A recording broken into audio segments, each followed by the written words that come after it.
بسم الله الرحمن الرحيم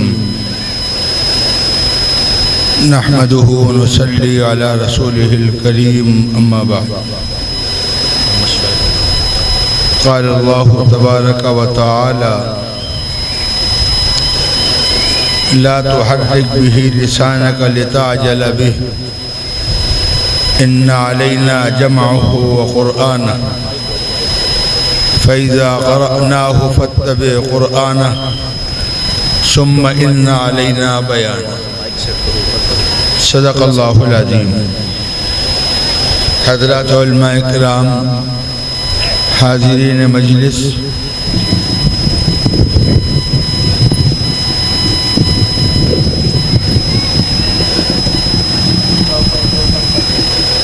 نوجوانوں اور بزرگوں، پردہ نشین خواتین اسلام، ماں اور بہنوں، مدرسہ تفہیم القرآن کا یہ جلسہ دستار بندی، جس میں جلسہ دستار بندی کے ساتھ ساتھ ایک عنوان عظمت صحابہ کرام بھی لگا ہوا ہے، اور ابھی آپ نے بہت قیمتی بیان بھی سنا اور نعت پاک اور منقبت کا نذرانہ بھی پیش کیا گیا، اور میرے بعد ابھی 2 مقرر اور ہیں جن کے قیمتی بیانات ہونے ہیں۔ مجھے حکم ملا، میں حاضر ہو گیا، آپ کے سامنے بیٹھ گیا۔ دعا فرمائیے اللہ پاک کچھ کام کی باتیں کہلا لے جو میرے لیے بھی مفید ہوں اور آپ کے لیے بھی مفید ہوں۔ اللہ تعالیٰ نے جو ہمارے مالک ہیں، خالق ہیں، رب ہیں، پروردگار ہیں، اللہ تعالیٰ نے انسانوں کی ہدایت کے لیے، ان کی نجات اور فلاح کے لیے، اور ان کو دنیا اور آخرت میں کامیاب زندگی دینے کے لیے نبیوں، رسولوں اور پیغمبروں کا سلسلہ شروع فرمایا، اور سب سے آخر میں اپنے آخری پیغمبر، اپنے حبیب جناب محمد رسول اللہ صلی اللہ علیہ وسلم کو مبعوث فرما کر آپ پر نبوت کی اور شریعت کی تکمیل فرما دی، اور آپ کو خاتم النبیین بنا کر اعلان کر دیا کہ اب قیامت تک کوئی دوسرا نیا نبی نہیں پیدا ہوگا۔ آپ کو پوری دنیا کے لیے نبی بنایا اور قیامت تک کے لیے نبی بنایا۔ اب آپ صلی اللہ علیہ وسلم کو نبی ماننا اور آخری نبی ماننا یہ ہمارا ایمان ہے۔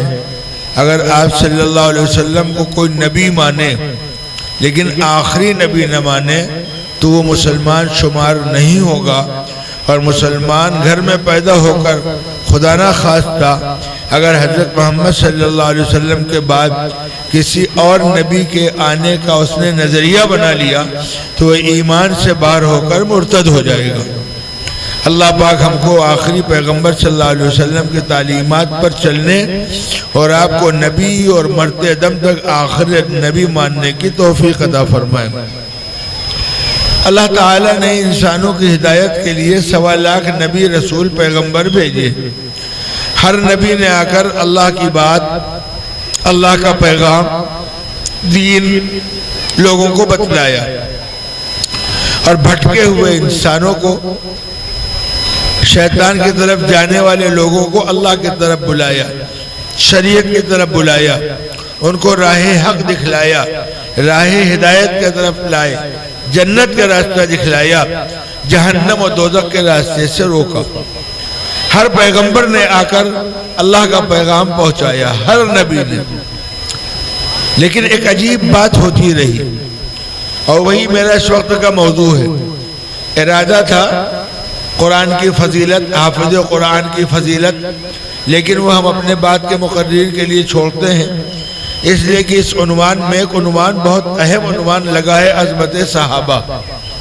اس کو پیش نظر رکھیے، اس عنوان کو، اور اس کے بعد جو ہم کہہ رہے ہیں اس کو ذرا خاص توجہ کریں۔ توجہ سے تو بیٹھیں گے آپ، لیکن خاص پوری اپنے دماغ کی صلاحیتیں ادھر لگا کر اور یہ نیت کر کے سنیے کہ انشاءاللہ اس کو ہم صرف یاد نہیں رکھیں گے بلکہ اپنے گھر میں اپنی بہو بیٹیوں کو، اپنے بچوں کو، اپنے گھر کے ایک ایک فرد کو یہ بات بتلا کر ان کا ذہن بھی پختہ اور ایمانی بنائیں گے کہیے انشاءاللہ۔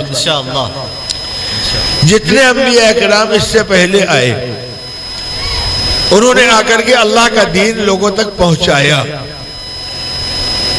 وہ گئے، شیطان کود پڑا اور شیطان نے پوری طاقت لگا کر نبی جو طریقہ اللہ کے طرف سے دے کے گئے تھے اس کو یا مٹا دیا یا اس میں ملاوٹ کروا دی، اور نتیجہ یہ ہوا کہ کچھ دن کے بعد ایک پیڑھی دو پیڑھی گزری اور نبی جو دین لے کر آئے تھے وہ دین گڈمڈ ہو کر کے اس کے اندر حق اور باطل، سچ اور جھوٹ مل کر کے یہ فیصلہ کرنا مشکل ہو گیا کہ اس میں حق کیا ہے اور باطل کیا ہے۔ بات سمجھے آپ؟ یہ شیطان نے کام کیا۔ دوسرے نبی آ گئے، انہوں نے آ کر پھر چٹنی کی، دودھ کا دودھ اور پانی کا پانی الگ کیا۔ جب تک اللہ کو منظور ہوا انہوں نے اللہ کا پیغام پہنچایا، لوگ ایمان لائے، نہیں لائے وہ محروم ہوئے، وہ گئے، پھر شیطان نے اپنا کام کر دیا۔ کیوں کر دیا، کیسے کر دیا، یہ بات نوٹ کر لیجئے۔ اللہ تعالیٰ نے پچھلے جتنے نبی بھیجے اور نبی جو جو پیغام لے کر آئے ان سارے پیغامات اور احکامات کی حفاظت کا ذمہ اللہ نے نہیں لیا۔ اللہ نے کہیں کسی پیغمبر کے ساتھ یہ اعلان نہیں کیا کہ دیکھو ہم تم کو بھیج رہے ہیں اور تمہارے جتنے احکامات تم کو ہم دے رہے ہیں اس کی ہم حفاظت کریں گے، نہیں، حوالے کر دیا، نبیوں کے حوالے کیا۔ ایک وقت میں 70 پیغمبر دنیا میں رہے، ایک نبی ایک پیغام دے کے گئے، بعد میں دوسرے نبی آ کر اس پیغام کی حفاظت میں لگے رہے، سلسلہ چلتا رہا۔ نبی آتے رہے، گئے، اور شیطان اپنی حرکت کرتا رہا، دین میں بگاڑ پیدا کرتا رہا۔ اب نمبر آیا آخری نبی کے آنے کا، وہ نبی جن پر نبوت مکمل ہو رہی، وہ نبی جن پر شریعت مکمل ہو رہی، وہ پیغمبر جن پر دین اسلام کی آخری حد ہو رہی کہ اب اس نبی کا دین قیامت تک کے لیے ہے اور اب کوئی نبی آئے گا نہیں، اب یہ قرآن قیامت تک کے لیے، اب حضرت محمد صلی اللہ علیہ وسلم کی نبوت قیامت تک کے لیے، آپ کا لائے ہوا دین اور آپ کے لائے ہوئی شریعت قیامت تک کے لیے، اور اب کوئی نبی آنے والا نہیں۔ یہ ہمارا ایمان ہے، اور یہ ایسا ایمان ہے کہ اگر اس پر ذرا سا بھی شبہ ہوا تو ایمان سے باہر ہو جائیں گے۔ اب کیا ہوگا اگر اب یہ نبی دنیا سے گئے تو شیطان نے جس طرح آج تک حرکتیں کی 1.25 لاکھ نبیوں کے ساتھ، تو وہ تو باز نہیں آئے گا، تو اللہ سے قسم کھا کے آیا اور قیامت تک کی مہلت دے کے آیا ہے۔ اب اگر شیطان نے کوئی ملاوٹ کر دی اور شیطان نے دین میں کوئی بگاڑ پیدا کر دیا اور شیطان نے دین کو گڈمڈ کر دیا تو کیا ہوگا؟ کون اصلاح کرے گا؟ کون طے کرے گا کہ حق کیا ہے، باطل کیا ہے، سچ کیا ہے، جھوٹ کیا ہے؟ پچھلے نبی گئے، گڑبڑی ہوئی تو دوسرے نبی آ گئے، وہ نبی گئے، گڑبڑی ہوئی تو تیسرے نبی آ گئے، وہ نبی گئے، گڑبڑی ہوئی تو چوتھے نبی آ گئے۔ بات سمجھ رہے نا؟ لیکن اب حضرت محمد صلی اللہ علیہ وسلم کے بعد کوئی نبی آنے والا، اب اگر شیطان نے گڑبڑی کر دی اور شیطان باز نہیں آئے گا، اس کا تو مشن یہی ہے، اللہ سے قسم کھا تو کیا ہو؟ سوال سمجھے؟ سوال سمجھے کہ نہیں سمجھے؟ سادہ سوال ہے، سب سمجھ گئے؟ ہاتھ اٹھا کے بتلاؤ یہ سوال کون کون سمجھا، بس اسی کا جواب آپ کو دینا ہے۔ اب آئیے آپ، یہ ایک سوال قائم ہوا، پچھلے نبی گئے، دین میں شیطان نے گڑبڑی کی، دوسرے نبی آ گئے، انہوں نے حق و باطل کو الگ الگ کر دیا۔ وہ نبی گئے، دین میں شیطان نے گڑبڑی کی، تیسرے نبی آ گئے، 1.25 لاکھ نبی آئے، انہوں نے آگے چھٹنی کر دی، سچ و غلط الگ الگ کر دیا۔ اب آخری پیغمبر آ رہے ہیں جو عالمی پیغمبر ہے، جو آفاقی پیغمبر ہے، جو قیامت تک کے لیے پیغمبر ہے، جن کا دین آخری دین، جو نبی آخری نبی، اب کوئی دوسرا نبی نہیں آئے گا۔ اب اگر شیطان گڑبڑ کر دے تو کیا ہوگا؟ سوال سمجھ گئے؟ اب سنو، اب یہ ہوگا کہ اللہ تعالیٰ نے پچھلے انبیاء کرام کے ساتھ تو اعلان نہیں کیا، لیکن اس دین کے ساتھ رب العالمین کا اعلان ہے، اِنَّا نَحْنُ نَزَّلْنَا الذِّكْرَ وَإِنَّا لَهُ لَحَافِظُونَ، ہم نے یہ ذکر قرآن اتارا اور ہم اس کی حفاظت کریں گے۔ کیا کہا؟ جب قرآن کی حفاظت ہوگی تو جس پیغمبر پر قرآن اترا اس پیغمبر کی حفاظت نہیں ہوگی، اس پیغمبر نے جو قرآن کی تشریح کی اس کی حفاظت نہیں ہوگی۔ اب جب اللہ تعالیٰ نے اعلان کر دیا کہ اس دین کی حفاظت ہماری ذمہ داری، تو اب شیطان کی یہ اوقات نہیں کہ دین کو مٹا دے، گڑبڑی کرے گا، بہت سے لوگ بہکیں گے، لیکن سرے سے اصلی دین غائب ہو جائے، ملاوٹ پیدا ہو جائے اور یہ سمجھنا مشکل ہو جائے کہ سچ کیا ہے غلط کیا ہے۔ اب ایسا نہیں ہو سکتا۔ کیوں؟ ذمہ لیا ہے رب العالمین نے، کائنات کے مالک و خالق نے قرآن پاک میں اعلان کر کے، اِنَّا نَحْنُ نَزَّلْنَا الذِّكْرَ وَإِنَّا لَهُ لَحَافِظُونَ، ہم نے ذکر کو اتارا ہے اور ہم اس کی حفاظت کریں گے۔ آئی سمجھ میں بات؟ لیکن یہ دنیا دارالاسباب، اللہ تعالیٰ فرشتوں کو نہیں بھیجیں گے، دین کی حفاظت ہوگی اور حفاظت ہم سے آپ سے ہوگی۔ کس سے ہوگی؟ فرشتے نہیں اتریں گے دین کی حفاظت کے لیے۔ تو اللہ تعالیٰ نے جو نظام بنایا ہے دین کی حفاظت کا، بھئی اس کو غور سے سمجھنا ہے، یہی مجھے کہنا ہے خالی، اس کے بعد میں آخر دعوانا کہہ دوں تب بھی ہماری بات مکمل ہے، لیکن تھوڑی سی اور تشریح کر دیں گے۔ اللہ تعالیٰ نے دین کی حفاظت کا جو نظام بنایا ہے، اپنے آخری پیغمبر کی نبوت کا، اپنے آخری پیغمبر کی شریعت کا، اپنے آخری پیغمبر اترنے والی کتاب قرآن پاک کا، جو اللہ تعالیٰ نے نظام بنایا ہے، اس نظام کا نام ہے حضرات صحابہ کرام۔ آئی سمجھ میں بات؟ نظمت صحابہ لگا ہے، حفاظت دین کے نظام کا نام ہے حضرات صحابہ کرام۔ یہی وجہ ہے تو قرآن کا اعلان سن لو اور حضرت محمد صلی اللہ علیہ وسلم کا اعلان سن لو۔ حضرت محمد صلی اللہ علیہ وسلم نے فرمایا، ذرا غور سے سننا، یاد رکھنا، آقا فرماتے ہیں اذا رأيتم الذين يسبون اصحابي فقولوا لعنت اللہ علی شرکم، جب تم دیکھنا کسی شخص کو کہ میرے کسی صحابی کو برا کہہ رہا ہے تو تم اس سے کہنا اللہ کی لعنت ہو تمہاری شرارت۔ اللہ کی لعنت معلوم ہے؟ لعنت سے بڑی کوئی دوسری بددعا نہیں ہے، یہ یاد رکھنا، لعنت سے بڑی کوئی دوسری بددعا نہیں ہے۔ اللہ تعالیٰ نے جب شیطان کو دربار سے نکالا تو لعنت بھیجی ہے، اخرج منہا فإنک رجیم وإن علیک لعنتی الی یوم الدین، نکل جا یہاں سے، تو مردود ہے اور تجھ پر میری لعنت ہے قیامت تک۔ اور علماء اکرام نے مسئلہ لکھا، کسی مسلمان کا نام لے کر اس پر لعنت بھیجنا جائز نہیں۔ کسی مسلمان کا نام لے کر اس پر لعنت کیوں؟ جتنا گنہگار ہو، غور سے سنو، جتنا پاپی ہو، شرابی ہو، کبابی ہو، اگر ایمان اس کے پاس ہے تو مرنے کے بعد اللہ رحمت فرما دے کسی عمل کے طفیل میں، پیغمبر کی سفارش ہو جائے، عالم حافظ کی حفاظ جیسے 10 لوگوں سے سفارش کر دے، کوئی اس کا نیک کا، ورنہ کم سے کم اپنے گناہوں کی سزا کے لیے جہنم میں ڈال دیا جائے، لیکن ایک دن جہنم سے نکال کر جنت میں جائے گا۔ اور لعنت نام ہے کہ کبھی جنت نہ ملے۔ لعنت کیسی بددعا ہے؟ ہمیشہ کی اللہ کی رحمت سے محرومی۔ اور اگر ایمان بچا کر گیا، جتنا بھی گنہگار ہو، یہ اور بات ہے کہ گناہوں کی وجہ سے ایمان خطرے میں پہنچ جاتا ہے، لیکن اگر ایمان بچا کر گیا تو گناہوں کے اعتبار سے بہت ممکن ہے کہ آخر میں اور کوئی کام نہ بن پڑے تو جہنم میں ڈال دیا جائے، لیکن جہنم میں وہ پاک صاف کرنے کے لیے ڈالا جائے گا، اور جب اس کے گناہوں کے بقدر سزا ہو جائے گی تو نکال کر کے پھر جنت پہنچ جائے گا۔ جب وہ جنتی ہے تو لعنت اس پر نہیں بھیجی جا سکتی۔ لعنت تو نام ہے اس بددعا کا کہ کبھی جنت نہ ملے۔ بات سمجھے؟ اور اللہ کے نبی کیا فرما رہے ہیں؟ کسی صحابی کے بارے میں زبان درازی کرنے والوں کے بارے میں نبی کیا فرما رہے ہیں؟ اذا رأیتم الذین یسبون اصحابی، جب تم دیکھو کسی شخص کو کہ میرے کسی صحابی کو برا کہہ رہا ہے تو تم کہو اللہ کی لعنت ہو تمہارے اوپر. یعنی یہ اتنا بدبخت ہے کہ صحابہ اکرام کی بد زبانی کے بعد اس کا ایمان سلامت نہیں رہ سکتا. پیغمبر فرما رہے ہیں جو بڑی بڑی گالیاں سن کر دعائیں دیتے تھے، پتھر کھا کے دعائیں دیتے تھے، جنہوں نے پیغمبر کے ساتھ دشمنی کی، ان کو پیغمبر نے اپنے گلے سے اور سینے سے لگایا.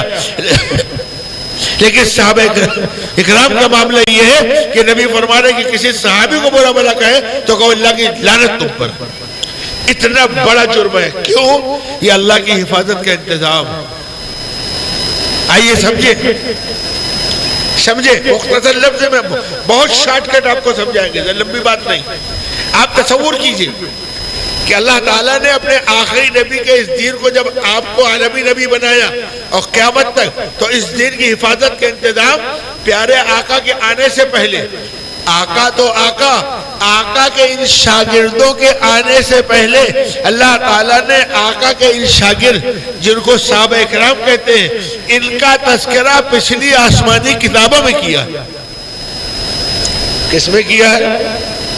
ابھی یہ پیدا نہیں ہوئے، یہ نہیں ان کے باپ نہیں پیدا ہوئے، ابھی ان کے دادا نہیں پیدا ہوئے، ابھی ان کے پردادا نہیں پیدا ہوئے. ان کے پیدا ہونے سے 600 سال پہلے اللہ کے پیغمبر سیدنا حضرت عیسیٰ علیہ السلام، حضرت عیسیٰ علیہ السلام پر اللہ کی آسمانی کتاب اتر رہی ہے، انجیل. اللہ تعالیٰ نے اپنے نبی، تو نبی کا تو تذکرہ ہے، اپنے نبی کے شاگردوں کا تذکرہ انجیل میں کیا ہے. کس میں کیا ہے؟ انجیل میں. اور اس سے پہلے سیدنا حضرت موسیٰ علیہ السلام دنیا میں تشریف لائے، اور حضرت موسیٰ علیہ السلام پر اللہ کی آسمانی کتاب تورات اتری، جس کو ہم اردو میں توریت کہتے ہیں. اللہ پاک نے حضرت موسیٰ علیہ السلام جو 1500 سال پہلے دنیا میں آئے حضرت محمد صلی اللہ علیہ وسلم کے آنے سے، ان کتاب میں، آسمانی کتاب میں اللہ نے اپنے نبی کا نہیں، اپنے نبی کے شاگردوں کا تذکرہ کیا. سمجھ میں آ رہی بات؟ یعنی اس دین کی حفاظت کے لیے اللہ نے ان لوگوں کے پیدا ہونے سے پہلے ہی طے کر دیا کہ یہ میرے نبی کے چہیتے بنیں گے، یہ اپنا سب کچھ داؤں پہ لگا دیں گے، لیکن اسلام کی خدمت کریں گے اور پوری دنیا میں پھیلائیں گے. یہ اللہ کی حفاظت کا انتظام. یہ نہیں کہ اب تک اللہ نے شیطان کو چھوٹ دی ہے، لیکن اب آخری پیغمبر کے بعد اس کی چھوٹ پر پابندی. اب اس کو یہ چھوٹ نہیں دی جائے گی کہ وہ شریعت کو بدل دے اور بگاڑ دے شریعت کو. قرآن پاک میں اللہ نے بتلایا، سورہ فتح کی آخری آیتیں، میں ان آیات کا اس وقت بالکل نہ ترجمہ کروں گا نہ مضمون بیان کروں گا، خالی دلیل دے رہا ہوں کہ اللہ تعالیٰ نے اپنے نبی کے ان شاگردوں کا تذکرہ پچھلی آسمانی کتابوں میں کیا، آج بھی موجود ہے بہت سی کتابوں میں، لیکن اگر وہ نکال بھی دے میں تو قرآن پڑھو. قرآن میں اللہ کیا فرما رہے ہیں؟ سورہ فتح کی آخری آیتیں پڑھو، محمد الرسول اللہ، یہ قرآن کی آیت ہے. اور اس کے بعد کیا فرما رہے ہیں اللہ؟ والذین معه اشداء علی الکفار رحماء بینہم تراہم رکعا سجدا یبتغون فضلا من اللہ ورضوانا سیماہم فی وجوہہم من اثر السجود. یہ اللہ تعالیٰ نے محمد الرسول اللہ صلی اللہ علیہ وسلم کے ساتھی، وہ لوگ جو نبی کے ساتھ ہیں، والذین معه، وہ لوگ جو نبی کی معیت میں اور ساتھ ہیں. کون لوگ ساتھ ہیں؟ ارے کون لوگ ساتھ ہیں؟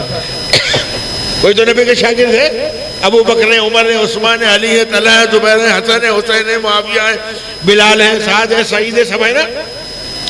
حضرت عائشہ ہیں، حفصہ ہیں، نبی کی بیٹیاں ہیں، بیویاں ہیں. والذین معه، وہ لوگ جو محمد کے ساتھ ہیں. نامات و درود شریف پڑھ لیا کرو صلی اللہ علیہ وسلم. ہم تو قرآن کا ترجمہ کر رہے ہیں، اس کے ساتھ نہیں ملا رہے، الگ سے پڑھا کرو. محمد الرسول اللہ، قرآن سنا رہا ہوں، جا کے دیکھ لینا سورہ فتح کی آخری آیتیں. والذین معه، محمد اللہ کے رسول ہیں. والذین معه، اور وہ لوگ جو محمد کے ساتھ ہیں وہ کیا ہیں؟ اشداء علی الکفار رحماء بینہم تراہم رکعا سجدا. اللہ تعریف کر رہے ہیں ان کی، اللہ ان کی خوبیاں بیان کر رہے ہیں. اور ان خوبیوں کو بیان کرنے کے بعد جو اللہ نے بتلایا، جو اس وقت مجھے بتلانا ہے، اللہ خوبیاں بیان کی، اور خوبیاں بیان کرنے کے بعد اللہ قرآن میں کہہ رہے ذالک مثلہم فی التوراۃ، یہ ان کی مثال اللہ نے تورات میں بیان کی، ومثلہم فی الانجیل کذری نخرج شطا، اور ان کی مثال انجیل میں بیان کی اگلی مثال۔ تو تورات اور انجیل میں میاں 600 سال اور 1500 سال میں کتنی پیڑیاں گزر جاتی، یعنی یہ ابو بکر ہیں، حضرت عمر ہیں، حضرت عثمان ہیں، حضرت سب یہ بھی نہیں دنیا میں آئے، نہ ان کے باپ آئے، نہ دادا آئے، نہ پردادا آئے، نہ نگر دادا دگر دادا، جتنے بھی الفاظ ہو سکتے ہیں گن ڈالو اٹھا کے، ابھی یہ کوئی دنیا میں نہیں آئے، اور ان کا تذکرہ کس میں ہے؟ اس لیے کہ اللہ کو اپنے آخری نبی کا دین قیامت تک پہنچانا ہے۔ شیطان کی یہ اوقات کہ اس دین کو مٹا دے، شیطان کی اوقات کہ اس دین میں تبدیلی کر دے، شیطان کی اوقات کہ اس میں ملاوٹ کر دے، نہیں، دروازہ بند، اب تک جو چھوٹ دی اللہ نے، اب چھوٹ پر پابندی۔ قرآن میں اللہ نے خود اعلان کر دیا اِنَّا نَحْنُ نَزَّلْنَا الذِّكْرَ وَإِنَّا لَهُ لَحَافِظُونَ، ہم نے اس ذکر کو اتارا ہے اور ہم اس کی حفاظت کریں گے، اور اتنا پہلے سے اللہ نے انتظام کر رکھا ہے۔ حضرت محمد صلی اللہ علیہ وسلم کا تذکرہ تو پچھلی آسمانی کتابوں میں ہے، آپ کے موجودہ دور میں برادران وطن کے پاس جو کتابیں ہیں وید، ان کی جو اصلی سنسکرت میں ہے میاں، اس میں بھی نبی کا بھی تذکرہ ہے اور نبی کے صحابہ اکرام کا تذکرہ ہے۔ کیوں؟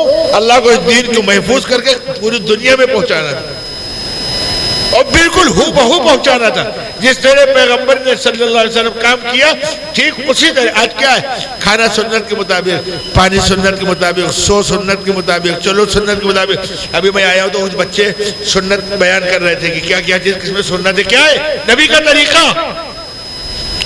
اللہ تعالیٰ نے ایسے نبی کو جیالے جانثار اور فداکار دیے کہ انہوں نے اپنی پرواہ نہیں کی، نبی کی ایک ایک ادا، نبی مسکراتے کیسے تھے، نبی چلتے کیسے تھے، نبی بیٹھتے کیسے تھے، نبی جہاد کیسے کرتے تھے، نبی نماز کیسے پڑھتے تھے، نبی بیان کیسے کرتے تھے، آپ کے چہرے کے بال کتنے سفید و کتنے، آپ کے داڑھی میں کتنے بال، آج جب مسکراتے تھے تو کتنے دانت کھلتے تھے، آپ تبسم کس طرح فرماتے تھے۔ خدا کی قسم دنیا میں کسی بھی شخصیت کا اس کا 50واں حصہ بھی اس کی شخصیت کا تعارف موجود نہیں ہے، اور حضرت محمد صلی اللہ علیہ وسلم کی ایک ایک ادا محفوظ ہے، شریعت تو محفوظ ہے ہی، آپ کی ایک ایک ادا محفوظ ہو، کس طرح صحابہ نے محفوظ کی۔ ایک صحابی ہیں آپ کے جانثار عبداللہ ابن عمر، اونٹ پر سفر کر کے جا رہے ہیں، ایک جگہ پہ اترے،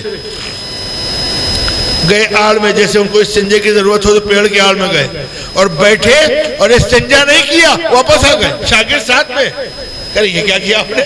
آپ اترے اور وہاں جا کے بیٹھے اور اس کے بعد چلے آئے۔ سنو، عاشقوں کی بات سنو، عاشقوں اسلام کی حفاظت کی بات سنو، اسی حفاظت کا ذریعہ مدرسے بھی ہیں، اس پر بات دوسرے علماء کریں گے۔ فرمانے لگے کہ ایک بار آقا صلی اللہ علیہ وسلم کے ساتھ ہم یہاں سے گزرے تھے، آقا کو استنجا کی ضرورت حاجت پیش آئی تھی، تو اتر کر کے اس کنارے پہ جا کر کے وہاں آقا نے استنجا فرمایا تھا۔ ہمیں استنجا نہیں لگا تھا، لیکن سوچا آقا کے اس ادا کی نقل اتار لے، اس لیے گئے اور جا کر وہاں بیٹھے اور چلے آئے تاکہ پیارے آقا کی نقل اتار کر ثواب پائے۔ اس طرح انہوں نے اسلام کی حفاظت کی۔ اللہ تعالیٰ نے ان کا تذکرہ ابھی حضرت عمر پر بہت شاندار منقبت پیش کر رہے تھے حافظ شعیب، آپ کو معلوم ہے کس طرح اللہ نے ان کا تذکرہ کیا۔ پچھلے میں حفاظت دین کے حوالے سے بات کر رہا ہوں، عظمت صحابہ کو چھوٹا موٹا عنوان نہیں ہے، یہ حفاظت دین کا عنوان ہے۔ حضرت عمر رضی اللہ تعالیٰ عنہ اس دور میں جبکہ ابھی پیارے آقا صلی اللہ علیہ وسلم نے نبوت کے اعلان نہیں کیا تھا، ابھی پہلی وحی نہیں آئی تھی، ابھی آپ مکے میں محمد رسول اللہ نہیں تھے بلکہ محمد ابن عبداللہ تھے۔ کیا تھے؟ تو کوئی تذکرہ ہی نہیں بھائی، تو وحی اترنے کے بعد پھر آپ نے لوگوں کو جمع کیا، بلایا، ایمان لیا، اور لانے والے ایمان لائے اور نہ لانے والے نہیں لائے، سب کچھ ہوا، ابھی کوئی تذکرہ نہیں، ابھی آپ محمد ابن عبداللہ، کوئی ذکر ہی نہیں۔ اس زمانے میں سیدنا عمر ابن خطاب رضی اللہ تعالیٰ عنہ ایک سفر پہ گئے، ملک یمن یا ملک شام، ایک گرجا، غور سے سننا، ایک گرجا گھر تھا. کیا گرجا گھر؟ عیسائیوں کا عبادت خانہ. تو اس کی آل میں اجنبی تھے. عرب ایسے ہی بالکل سادہ مزاج ہوا کرتے تھے، ہٹو بچو تو ہوتا نہیں تھا. اس کی دیوار کی آل میں کوئی چبوترا رہا ہو یا کوئی زمین رہی ہو، وہاں پر آرام کرنے کے لیے لیٹ گئے، آنکھ لگ گئی، سو گئے. گرجا گھر کا پادری نکلا، مذہبی رہنما، کہیں جانے کے لیے نکلا. اس کی نگاہ پڑ گئی کہ ایک مسافر سو رہا ہے. کوئی دیکھا تو رک گیا. غور سے سننا، یاد رکھنا اس کو، بھولنا نہیں. رک گیا. اب چہرہ دیکھا اس نے حضرت عمر کا. یہ نہیں پہچانتا کہ یہ کون ہے. چہرہ دیکھا، پیر دیکھا، پھر چہرہ دیکھا، پھر پیر دیکھا، اور اس کے بعد پلٹ کر کے اپنے گرجا گھر میں گیا. اللہ اکبر، اللہ اکبر. وہاں سے اپنی مذہبی کتاب نکال کے لایا، اپنی مذہبی کتاب نکال کے لایا. پادری عیسائی مذہبی رہنما، اور کتاب لا کے اس نے کوئی صفحہ کھولا اور کتاب دیکھی. اور کتاب دیکھنے کے بعد پھر حضرت عمر کا چہرہ دیکھا، پھر حضرت عمر کا پیر دیکھا، اور اپنا کتاب دیکھ رہا ہے. ان کو دیکھ رہا ہے، کتاب دیکھ رہا ہے. بند کی کتاب اندر جا کے رکھی، اور بعد میں حضرت عمر کو اٹھایا، ایک سادہ کاغذ لایا اور ایک قلم لایا. اس کو نہیں معلوم یہ کون ہے، اجنبی ہے کہیں کے. اور قلم لا کے کہتا ہے کہ صاحب آپ اس قلم میں لکھ دیجئے کہ یہ پورا علاقہ ہم نے تم کو بخشا. کیا لکھ دیجئے؟ اب آپ بدلائیے. آپ یہاں آئے ہیں، کوئی آپ کے پاس آ جا کے لکھ دو کہ صاحب اجگما پورا ہم نے تم کو دیا، تو آپ کیا کہیں گے؟ کچھ پاگل واگل ہے کیا؟ کیا کہیں گے آپ؟ کرے کہیں گے؟ لوگ پوچھیں گے آپ مولانا اختر صاحب سے کہ یار یہ کیا ہے، کچھ سنکی ہے کیا؟ حضرت عمر بھی ہنسنے لگے. وہ سمجھے کہ مذاق اڑا رہا ہے کہ ہماری دیوار کے نیچے کیوں لیٹے. تو معذرت کی، بھائی اگر آپ کو تکلیف ہوئی تو میں معافی چاہتا ہوں. نہیں، لکھ کے دو. اب کچھ سمجھ میں نہ آئے زبردستی.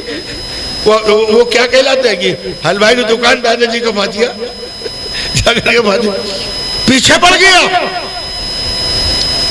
تو حضرت عمر نے کہا لو بھائی لکھ کے دیتے. ایک اجنبی مسافر، ایک اجنبی شخص کو لکھ کے دے رہا ہے کہ ہم نے یہ علاقہ تم کو دیا. معلوم ہے پھر کیا ہوا؟ پیارے آقا نے نبوت کا اعلان کیا. حضرت عمر تلوار لے کے نکلے، پھر ایمان لائے، اور پھر جو ہوا، جو مقام آیا اس کو پھر آقا صلی اللہ علیہ وسلم اللہ کے پیارے ہوئے. پھر ابوبکر صدیق آئے، ابوبکر صدیق بھی چلے گئے. پھر حضرت عمر کے خلافت کا دور آیا، اور اس کے بعد بیت المقدس کی فتح کرنے کی بات آئی. اسلامی فوجیں بیت المقدس کو محاصرہ کیے ہوئے گھیرے ہیں. مہینوں گزر گئے، بیت المقدس فتح نہیں ہو رہا. انہوں نے کہا بات کریں گے. سپہ سالار پہنچتے ہیں. وہاں کے بڑے بڑے پادری عیسائی مذہبی رہنما وہ پادری کو دیکھتے ہیں، کہتے ہیں نہیں. وہ صحابی کو دیکھتے ہیں، نہیں چلو ہٹو، تم سے بات نہیں کریں گے، لڑائی کریں گے. دوسرے صحابی جاتے ہیں، ان کو دیکھا چلو ہٹاؤ، لڑائی نہیں کریں گے، اپنے امیر کو بلاؤ. پھر وہ بہت مشہور واقعہ ہے. حضرت عمر کو اطلاع دی جاتی ہے. حضرت عمر چلتے ہیں مدینہ منورہ سے ملک شام کے لیے، فلسطین کے لیے. اونٹ پر سوار ہوتے ہیں، تھوڑی دیر خود بیٹھتے ہیں، تھوڑی دیر اپنے غلام کو بیٹھاتے ہیں، خود بیٹھتے ہیں، غلام کو بیٹھاتے ہیں. اللہ کا ایسے امتحان لیتے ہیں میاں، جو جتنا بڑا ہوتا ہے اتنا ہی بڑا امتحان ہوتا ہے. جب ان کے سرحد میں داخل ہو رہے ہیں تو باری ہے غلام کے بیٹھنے کی اور حضرت عمر کے نکیل پکڑنے کی. آدھی دنیا کا بادشاہ حضرت عمر کے پاس جو طاقت تھی اس دور میں، جو بادشاہ، آج دنیا میں کسی ملک کے پاس اتنی بڑی طاقت نہیں ہے. اور وہ نکیل پکڑے ہوئے اونٹ کی، اور غلام اور خادم، غلام بھی وہ خوشامد کر رہا ہوگا، نہیں مان رہے. صحابہ اکرام آ گئے. حضرت اونٹ چھوڑ کر گھوڑے میں بیٹھے. حضرت ذرا اچھے سے کپڑے پہن لیجئے. اس لیے کہ یہ بڑے بڑے بادشاہ اور عیسائی مذہبی رہنما وہ فصیل پر بیٹھے ہوئے اپنی کتاب کھولے بیٹھے. میاں کتاب کھولے اپنی مذہبی. یہاں کہا جا رہا ہے کپڑا بدل لیجئے، منع کر دیا. اتنی جلدی تم لوگ اتنا بدل گئے؟ ہم کو اللہ تعالیٰ نے، ہم چرواہے تھے، ہم کو جانور بھی چرانا نہیں آتا تھا. حضرت عمر نے فرمایا اللہ تعالیٰ نے اپنا نبی بھیجا اور اس نبی کے صدقے میں ہم کو یہ عزت ملی. تم ان کپڑوں میں عزت سمجھنے لگے، تم ان سواریوں میں عزت سمجھنے لگے. ہماری عزت نہ کپڑوں میں ہے، ہماری عزت نہ سواریوں میں ہے، ہماری عزت محمد رسول اللہ کی غلامی میں. یہ ہماری عزت کا سرمایہ. وہاں گئے تو مذہبی رہنما کتاب کھولے بیٹھے ہوئے تھے. انہوں نے اپنی کتاب کھولی اور حضرت عمر کو دیکھا، آنے کی ادا دیکھی، چہرہ مورا دیکھا، تو معلوم ہوا پچھلی مذہبی کتابوں میں اس بیت المقدس کو فتح کرنے والے کا پورا حلیہ، لباس، سواری، آنے کا انداز سب لکھا ہے۔ تاریخ کا مشہور ترین واقعہ ہے کہ عیسائیوں نے دروازہ کھولا اور آ کر کے بلا لڑے ہوئے حضرت عمر کے حوالے چابی کر دی۔ کیا ہوا؟ مہینوں سے تو تم لڑائی لڑ رہے تھے، ہوا کیا؟ کہلے ہماری مذہبی کتاب میں لکھا ہے کہ اس حلیہ کا جو شخص آئے گا وہ اس علاقے کو فتح کرے گا، تو ہم اپنی جان پیاری ہے، یہ چابی لو، یہ علاقہ تمہارا۔ اللہ اکبر۔ میاں اتنی تفصیلی واقعات۔ آگے بھی کیا ہوا؟ بیت المقدس فتح ہو گیا، حضرت عمر کو چابیاں مل گئی، تو وہ بڈھا جس نے اس ابتدائی زمانے میں کہا تھا لکھ دو کہ یہ علاقہ ہم نے دیا، وہ زندہ تھا، وہ نکل کے آیا اور آ کر کہا دیکھیں صاحب یہ آپ کی تحریر ہے اور آپ نے ہم کو یہ علاقہ اپنے قلم سے لکھ کے دیا تھا۔ اتنی تفصیل موجود ہے پچھلی آسمانی کتابوں میں۔ کیوں؟ اللہ کی حفاظت کا انتظام ہے کہ اب آخری پیغمبر آئے ہیں، ان کی نبوت قیامت تک کے لیے، شریعت قیامت تک کے لیے، قرآن قیامت تک کے لیے، تو اللہ نے وہ احباب، وہ صحابہ، وہ شاگرد نبی کو دیے کہ یہ سب کچھ قربان کر دیں گے مگر اسلام کو قربان نہیں کریں گے۔ اسی لیے اگر کبھی دنیا میں ہمارا آپ کا کسی کا اختلاف ہو جائے، حق کیا ہے، سچ کیا ہے، تو چلو نبی کے دربار میں اور نبی کے شاگردوں کے دربار میں، وہاں جو ملے وہ لے لو، وہاں سے جو کٹ ہو جائے کٹ ہو جائے۔ یہ ہے صحابہ کرام۔ تو اللہ نے حفاظت کا وعدہ کیا۔ اب قیامت تک قرآن پاک کی حفاظت کا وعدہ، تو اللہ تعالیٰ نے دنیا کو دارالاسباب بنایا ہے، اللہ نے کچھ بندوں کو منتخب کیا۔ وہ تو صحابہ کا جو مقام ہے، ہم اس سے آگے نہیں، بہت کتنی قرآن کی آیتیں ہیں، میں نے خالی 100 کی ایک آیت سنا دی، ایک نبی کا فرمان کہ جب تم دیکھو کہ میرے کیوں یہ صحابہ محافظ دین ہیں، اللہ کے منصوبے میں ان کے پیدا ہونے سے پہلے یہ اپنے نبی کی شاگردی کے لیے اور اسلام کی حفاظت کے لیے اور اس کے تحفظ کے لیے اور پوری دنیا میں قرآن اور نبی کا طریقہ پہنچانے کے لیے یہ پہلے سے طے ہیں۔ تو اب ان کی شان میں جو گستاخی کرے وہ شیطان ہوگا کہ نہیں ہوگا؟ ان کے سلسلے میں جو انگلی اٹھاوے وہ شریعت کا باغی ہوگا کہ نہیں ہوگا؟ اس لیے پیارے آقا فرماتے ہیں تم کسی کو دیکھو، کوئی بھی ہو، کتنا بڑا علامہ ہو، یہاں علامہ گیری نہیں چلے گی کہ اگر تم دیکھو کسی ایک صحابی کے بارے میں بھی شان میں گستاخی کر رہا ہے تو کہو اللہ کی لعنت ہے تمہاری شرارت پر، تمہاری قابلیت تمہاری جیب میں۔ ہمیں قابل لوگ نہیں چاہیے، ہمیں مومن چاہیے، ہمیں نبی کے غلام چاہیے، ہمیں قرآن کے اور صحابہ کے غلام چاہیے، ہمیں قابل، ہمیں کوئی بہت بڑے مفکر اور بہت بڑے محدث و مفسر نہیں چاہیے، ہمیں نبی کا غلام چاہیے۔ اب قرآن کی حفاظت کی اللہ نے جب کہا تو سینہ بسینہ ابھی ساگر ملاوی حافظ فخر الدین صاحب سنا رہے تھے، یہ قرآن چلتا چلا آ رہا ہے۔ اللہ تعالیٰ نے اپنے بندوں میں سے کچھ بندوں کو چنا۔ کس نے چنا؟ اب ہو سکتا ہے جو حافظ میں وہ سمجھتے ہوں گے کہ آگے مدرسے میں اماں ابا کے پاس کھانے کو نہیں تھا تو مدرسے میں چلے آئے، حافظ ہو گئے۔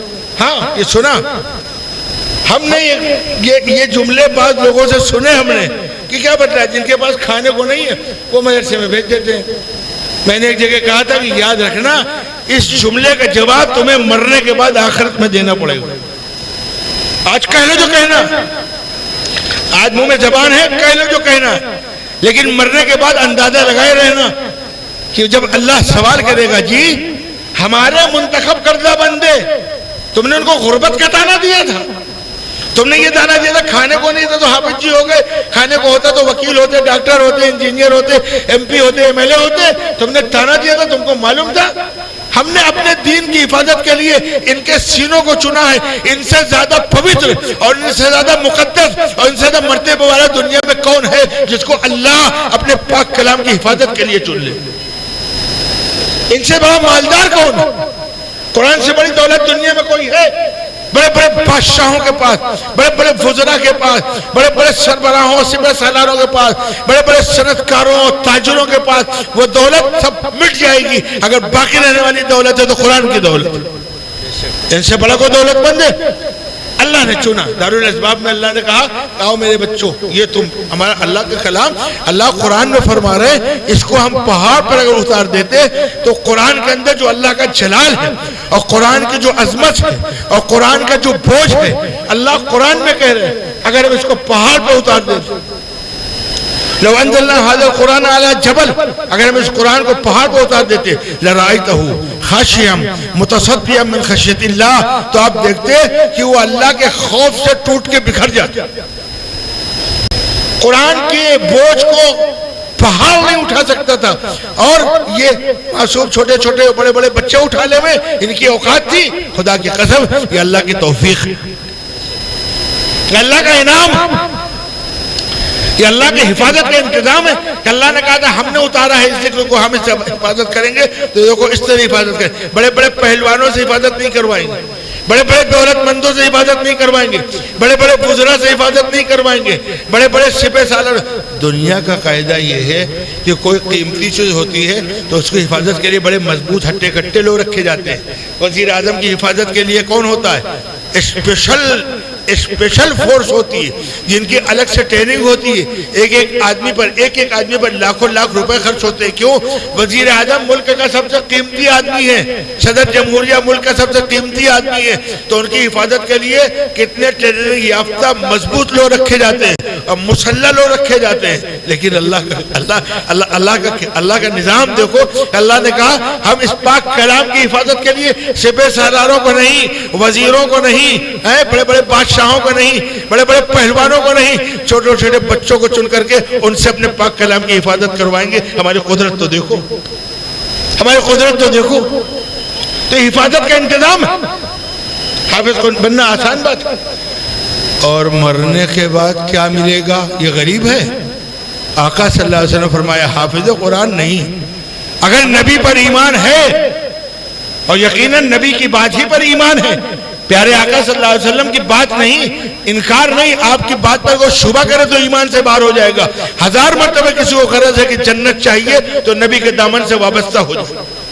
نبی کی باتوں پر 100%. ہماری آنکھیں غلط دیکھ سکتی ہیں, ہمارے کان غلط سن سکتے ہیں, لیکن خدا کی قسم پیارے آقا کی بات غلط نہیں ہو سکتی.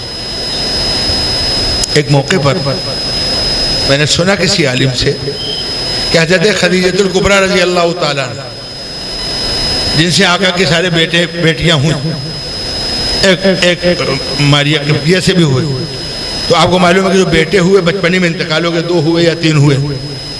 تو ایک موقع بہت غور سے سننا, یہ بھی یاد رکھنے کی بات, سونا کیا, سونے اور چاندی سے بھی زیادہ قیمتی بات. آقا صلی اللہ علیہ وسلم نے فرمایا خدیجہ تمہارے بچے جنت کی کیاری میں کھیل رہے ہیں. کہاں کھیل رہے ہیں کہو تو تمہیں دکھلا دیں. تمہارے غور سے سنیے, بڑی اہم بات سنانا ہوں, اللہ ہمیں اس ایمان کا کوئی 1000واں حصہ دے دے. تمہارے بچے جنت کی کیاری میں کھیل رہے, کہو تو تمہیں دکھا دوں. تو کون نہیں چاہے گا اپنے بچوں کو جنت کی کیاری میں کھیلتے ہوئے؟ حضرت خدیجہ نے انکار کر دیا کہ نہیں, دیکھنے کی ضرورت نہیں. خواتین کو معلوم ہوگا خدیجہ یہ کیا کیا تم نے, خدیجہ یہ کیا کیا تم نے. آقا فرما رہے ہیں, اور فرما رہے کہو تو جنت کی کیاری میں کھیلتے ہوئے پھول جیسے بچے تمہیں دکھا دیں, تم نے منع کر دیا. اے ہائے, خدا کی قسم کیا کہا حضرت خدیجہ نے, میرے مالک ہمیں اس ایمان کا کوئی حصہ دے دے. کہو آمین. آمین. حضرت خدیجہ کہتی ہیں ہم نے اس لیے منع کر دیا کہ دنیا کل آئندہ کہتی کہ خدیجہ کو اپنی آنکھوں پر اعتبار تھا اور نبی کی بات پر اعتبار نہیں تھا. نبی نے فرما دیا ہماری آنکھیں غلط دیکھ سکتی ہے, محمد رسول اللہ کی بات غلط نہیں ہو سکتی. نبی فرماتے ہیں کل میدان محشر میں جب سارے نبی, سارے اولیاء, سارے صحابہ, سارے اللہ والے سب ہوں گے, اللہ کے نبی فرماتے ہیں کل میدان محشر میں حافظ قرآن کے ماں, حافظ قرآن نہیں, حافظ قرآن کے ماں باپ کو, والدین کو, ماں کو بھی اور باپ کو بھی ایسا تاج پہنایا جائے گا میدان محشر میں جس تاج کی چمک اور روشنی کے آگے سورج کی روشنی پھیکی پڑ جائے گی. سورج دوپہر کو نکلے تو ذرا دیکھنا, 1 منٹ سورج سے آنکھ نہیں ملا سکتے ہو. وہ سورج جو پوری دنیا کو روشن کرتا ہے, کروڑوں میل دور ہو کر میرے محبوب اللہ کے آخری پیغمبر سارے جہانوں کے سردار حضرت محمد صلی اللہ علیہ وسلم فرماتے ہیں حافظ قرآن کے ماں باپ کو ایسا تاج پہنایا جائے گا جس تاج کی چمک کے آگے سورج کی روشنی پھیکی پڑ جائے گی. اسی سے انداز لگا لو حافظ قرآن کو کیا ملے. یہ غریب ہے, یہ گھر میں کھانے کو نہیں تھا اس لیے حافظ ہو گیا. یہ 100 گالیوں سے بڑی ایک گالی ہے جو یہ سمجھتے ہیں یہ غریب ہے اس لیے بھیج دیا مدرسے میں. ارے میاں قسمت والے آتے ہیں, خدا کی قسم قسمت والے آتے ہیں. اللہ جس کو چنتا ہے وہ ماں باپ انتہائی قسمت والے ہیں جن کی اولاد حافظ قرآن ہو. ان سے زیادہ قیمتی کون, ان سے بڑا دولت مند کون ہے؟ ہاں بھائی اتنا ہے کہ یہ سکہ آخرت میں چلے گا, دنیا میں نہیں چلے گا. یہ سکہ کہاں چلے گا؟ دنیا میں گزار رہی ہے جیسے گزر رہی ہے خدا کی قسم. پھر آخرت میں تو یہی مالدار ہوں گے. ایسا اور کیا کیا ملے گا؟ ایسا تاج کہ جس کے سامنے سورج کی روشنی پھیکی پڑ جائے. ان سے بڑا مالدار کوئی ہے؟ فخر کرے ماں باپ تو ان کا بچہ حافظ ہوا, اور بچے بھی فخر کریں.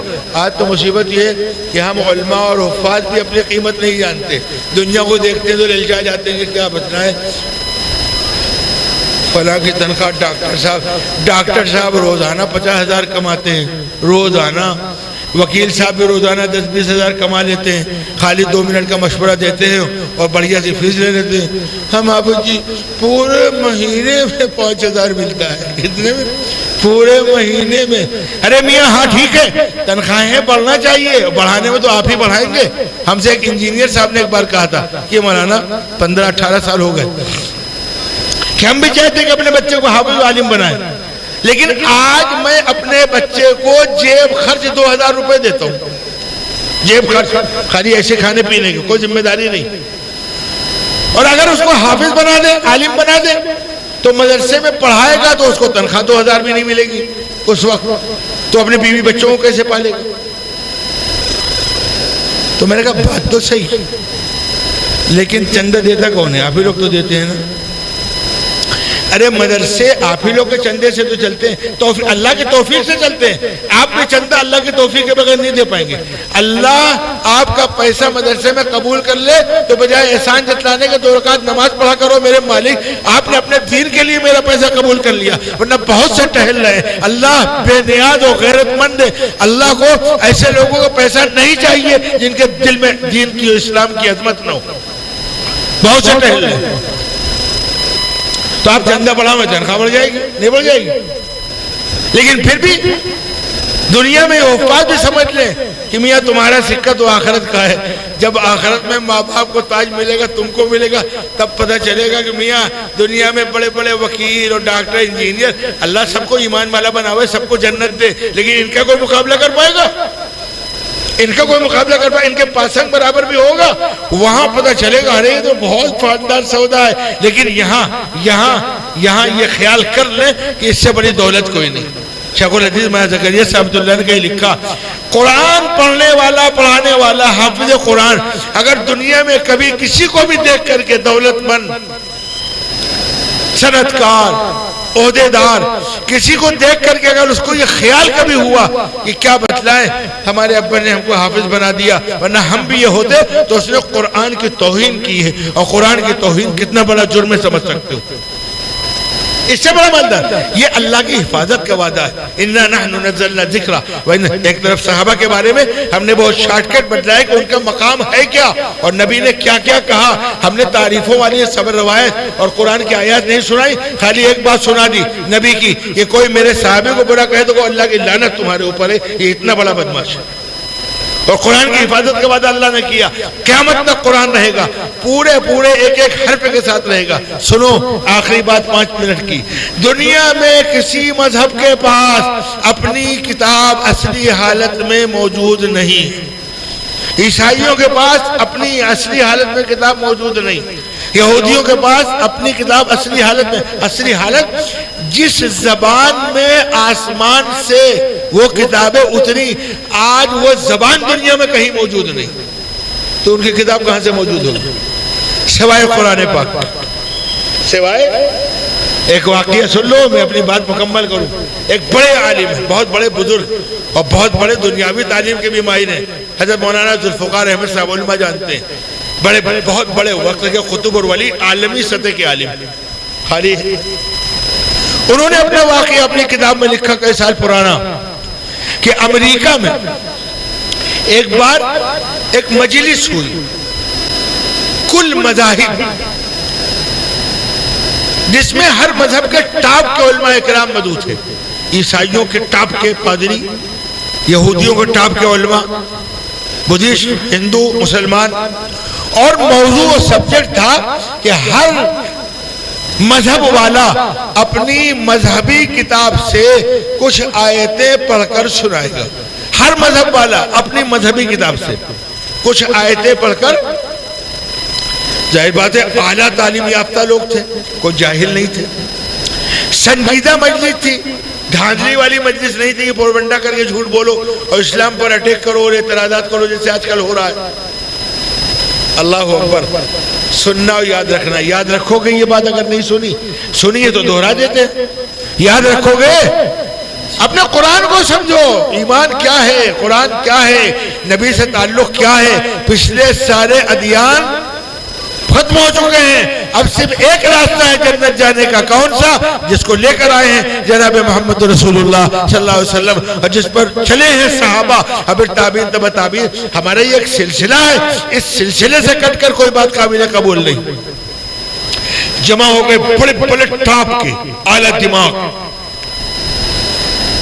اور اس مجلس کا صدر مسلمان نہیں، مجلس کی صدارت یہودی کر رہا ہے یا عیسائی، یہ بات میں بھول جاتا ہوں، یا یہودی یا عیسائی، عیسائی یہودیوں میں کوئی جو مجلس کا صدر ہے، صدر مجلس لگ گئی، ٹاپ کے ہر مذہب کے علماء آ گئے، موضوع ہر مذہب والا اپنی مذہبی کتاب سے کچھ پڑھ کے سنائے گا، ہر مذہب والا۔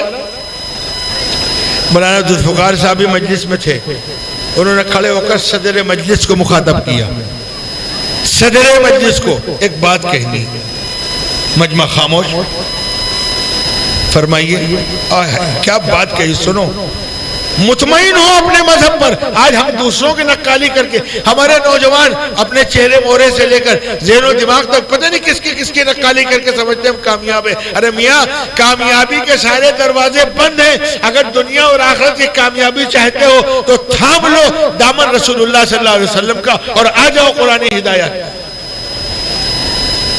تو مولانا نے کہا کہ ایک گزارش ہے، کیا؟